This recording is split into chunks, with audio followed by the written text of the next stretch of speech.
Hey, what's going on, guys? I'm going to talk to you today about how today is also VE Day. May the 8th is Victory in Europe Day, which commemorates the victory over Nazi Germany in World War II, which helped rid Europe of fascism. And yes, we need to remember Mother's Day. Happy Mother's Day to all the great mothers out there. I hope you guys you ladies had an excellent Mother's Day. Happy Heavenly Mother's Day to my mother, Sandra Sessoms. I believe she's in heaven now with God and having a good Mother's Day and planning a Mother's Day party there. And so, yeah. And then, no, this is not a devil shirt. This is Darth Maul, the villain on Star Wars Episode 1, The Phantom Menace. I'm not a fan of Jar Jar, but other than that, it was a really good movie.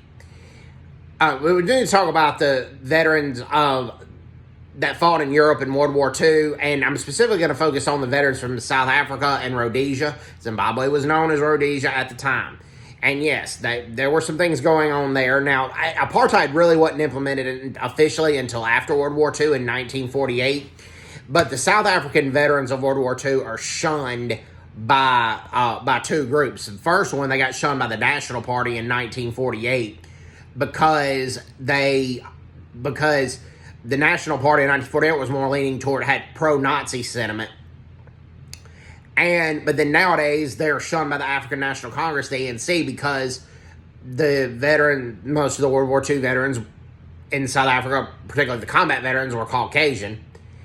But now the black, colored, and Indian South Africans played a vital role in guarding munitions depots and loading and delivering vital supplies to the combat soldiers, and then guarding the base camps while the combat soldiers were not to fight on their missions. So they did amazing things. They should have had more opportunities granted to them during that time, but they didn't. I do agree with that. Now, we don't need to dismiss what the South African veterans of World War II did, because Jan Smuts was Prime Minister of South Africa at the time, and he narrowly won, and the pro-Nazi Prime Minister Herzog, resigned right before World War II. Jan Smuts narrowly won the Prime Ministership, and he chose to bring South Africa on the side of the Allies. Well, the reason that he said they could not implement conscription or a draft like a lot of other countries did. The United States had a draft and volunteers.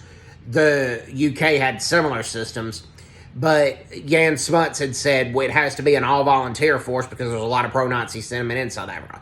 Now, they were in the minority. It wasn't the vast minority, obviously, but it was a minority. But the Dutch Reformed Church refused to bless the South African soldiers going off to fight in World War II. They refused to let uniformed soldiers sit in the services there. So the people faced the South African soldiers of World War II they were welcomed by a large part of the population, but a significant minority of them did not. But they went and they fought, and 23 South African pilots fought in the Battle of Britain. 9 of them were killed in action.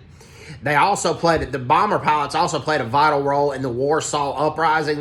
They flew their bombers at very low altitudes and were really exposed to German flak and German anti-aircraft artillery.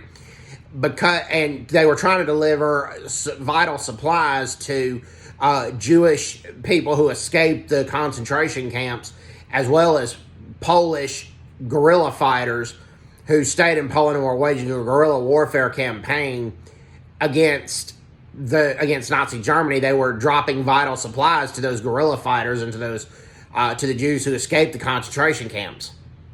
So that is vital. So we need to remember that. Also, Southern Rhodesia, nowadays Zimbabwe, they had about 3 pilots that were Rhodesian born that fought in the Battle of Britain. Caesar Hull wanted to, he immigrated from Rhodesia to South Africa, and he wanted to join the South African Air Force, but because he couldn't speak Afrikaans, they didn't allow him to. So he flew for the Royal Air Force in the Battle of Britain, and he was killed in the Battle of Britain, defending freedom and democracy. So we need to remember that. So hope everybody's doing well. Take care. God bless them. Bye-bye. Bye-bye.